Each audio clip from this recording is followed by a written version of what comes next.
Xorazmda xonadoningizga quyosh paneli o'rnatish narxi necha so'mga tushadi va iyun oyiga ko'ra siz necha so'mlik daromad qilasiz? Ikkinchi qism. Xabaringiz bor, 2025-yil 1-maydan boshlab elektr energiyasiga limit qo'yilgan, ya'ni siz 200 kilovattgacha ishlatadigan bo'lsangiz 600 so'mdan, 200 kilovattdan oshadigan bo'lsa 800 so'mdan to'lov qilasiz. Lekin men sizlarga shunday bir taklifni berib o'taman. Siz oyina 700 ming so'm atrofida daromad qilishingiz mumkin.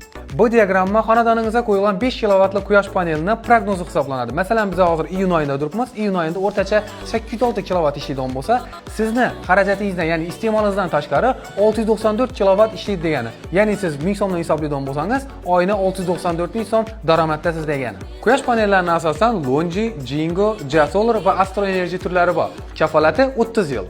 Invertorlarning har xil turlaridan bo'ladi ekan, lekin ustalarimizning tavsiyalari Dea va Solix Power. Kafolati esa 12 yil. Narxini necha so'mga bekdiysizmi?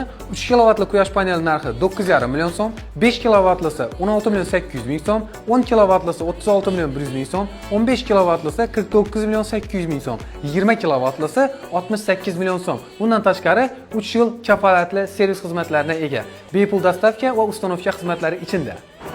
Do'kon adreslari orqa tomonimiz Coca-Cola ko'piridan tushib kelaverishingizda, buyon tomonimiz Mashaldan kelaverishingizda chap qo'lingizda joylashgan bo'ladi. Ko'chaga quyosh panelini chiqarib qo'ydilar. Telefon nomerlarini ekranda qoldiramiz. Videoga like bosib, quyosh paneli o'rni tomonda birga qilinsa, yer qo'yishni unutmang. Sog' bo'ling, salomat bo'ling.